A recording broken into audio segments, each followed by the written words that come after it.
Kita sudah selesai membahas mengenai materi array, dan seperti biasa, di akhir suatu materi, kita akan mengerjakan latihan, di mana tujuan latihan ini untuk memastikan bagi siapapun yang menonton video ini, apakah sudah mengerti materi yang disampaikan atau belum.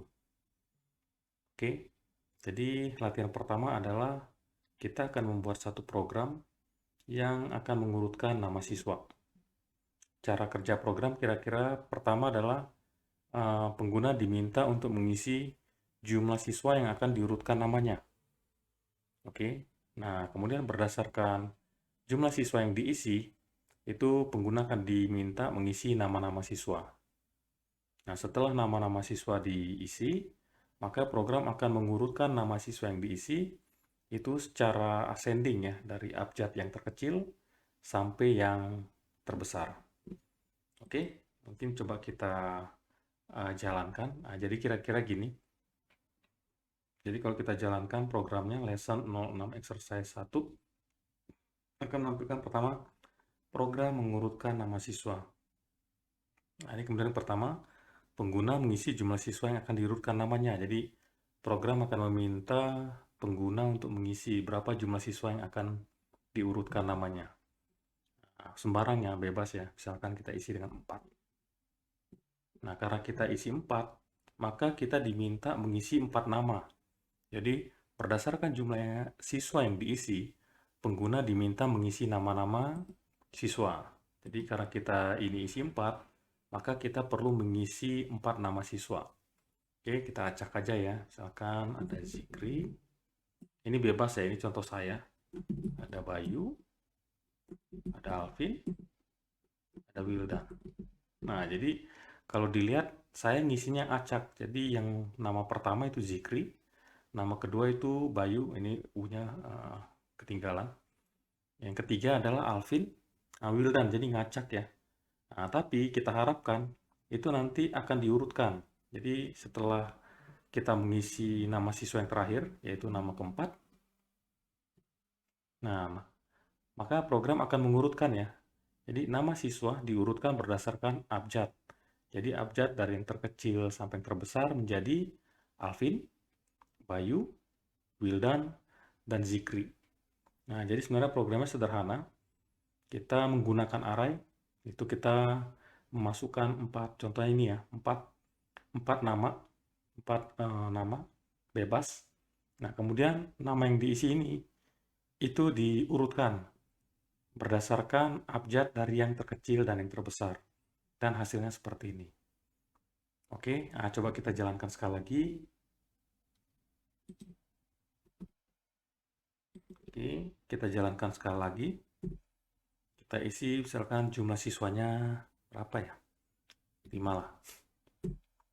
Oke, kita masukin misalkan Zoro. Kemudian ada kalau bagi penggemar ini ya One Piece ya, adalah Luffy. Baru ada Nami, ada Usopp, baru ada Jinbei. Oke, sama ini ngacak juga nih. Oke, nah setelah kita tekan enter, nah diurutkan tuh. Jadi benar ya, J dulu ya, Jinbei dulu secara abjad, Luffy, baru Nami, baru Usopp, baru Zoro. Nah, jadi kira-kira gitu. Jadi program ini program sederhana. Nah, yang digunakan di sini adalah semua materi yang sudah pernah dibahas sampai ke arah ya. Nah, cuman ada satu catatan. Untuk melakukan comparison, karena ini adalah string, nah ini kita menggunakan metode namanya compare to ignore case. Ya, compare to ignore case itu adalah metode dari kelas string. Ini saya kasih contoh, misalkan kita punya 3 variabel dengan tipe data string, nama 1, nama 2, nama 3, di mana masing-masing nama nilainya adalah nama 1 Bayu, nama 2 Wildan, nama 3 juga Bayu.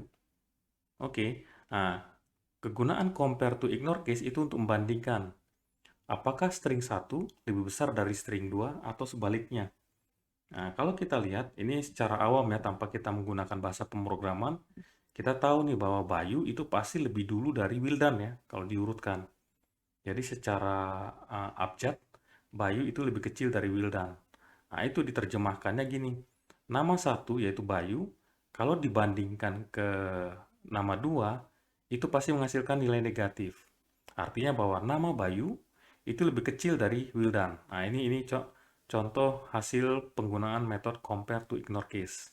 Jadi, Bayu, nama satu, jika dibandingkan dengan Wildan, nama dua, itu hasilnya negatif. Artinya lebih kecil. Nah, kalau sebaliknya, Wildan, nama dua, dibandingkan dengan nama satu Bayu, itu hasilnya positif. Nah, yang ketiga adalah kita bandingkan nilainya yang sama. Jadi, ini ada variabel satu, nama satu, dan nama tiga, tapi nilainya sama ya, Bayu ya. Ini kalau dibandingkan, nama satu yang isinya Bayu, dibandingkan dengan nama tiga yang isinya Bayu, itu hasilnya 0. Jadi, jika kita menggunakan metode compare to ignore case 0, itu artinya dua string yang kita bandingkan itu sama. Kalau kita menggunakan compare to ignore case terhadap dua string dan hasilnya negatif, itu artinya string yang pertama itu lebih kecil dari string yang kedua.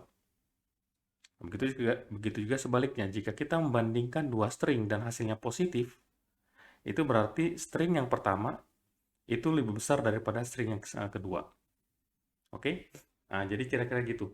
Jadi untuk melakukan sorting, pengurutan untuk mengerjakan lesson 06 exercise 01 ini itu kalau saya menggunakan metode compare to ignore case. Boleh meniru yang saya lakukan atau mencoba mencari-cari sendiri di Google mengenai cara melakukan comparison string di Java.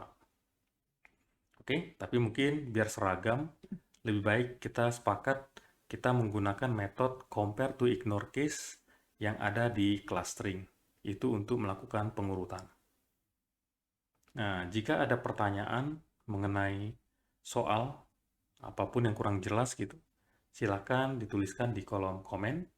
Nanti akan coba dibantu diberikan jawaban sesuai dengan pertanyaan yang disampaikan.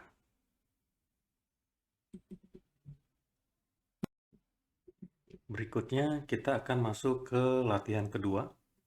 Jadi gambarannya kira-kira sebagai berikut. Pertama, kita buat nama kelasnya lesson 06 exercise 02. Jadi secara garis besar program ini itu untuk mengelola nilai ujian seorang siswa ya.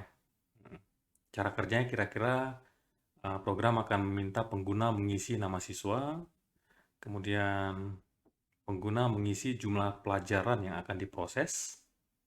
Berdasarkan jumlah pelajaran yang diisi, pengguna akan diminta mengisi nama dan hasil ujian pelajaran. Nah, yang terakhir, setelah semua diisi, program akan mengurutkan pelajaran berdasarkan nilai secara descending, yaitu dari yang besar ke yang kecil. Oke, biar dapat gambaran, coba kita jalankan. Nah, jadi kira-kira muncul program mengelola nilai siswa. Oh, ini kurang I ya. Nah, pertama kita diminta pengguna mengisi nama siswa, bebas ya. Misalkan namanya apa ya? Christian Ryan. Oke. Nah, kemudian jumlah pelajaran, misalkan 3 deh. Nah, karena kita isi 3, jadi pengguna mengisi nama siswa sudah. Pengguna mengisi jumlah pelajaran yang akan diproses, ini 3 misalkan. Nah, karena kita isi 3, maka di sini program akan meminta kita mengisi 3 informasi pelajaran ya. Di mana itu meliputi, berdasarkan jumlah pelajaran yang diisi, pengguna akan diminta mengisi nama dan hasil ujian. Jadi pertama nama. Contohnya apa ya? Ya IPA ya. Nah, nilainya berapa nih IPA? 80 deh. Baru pelajaran kedua itu matematika.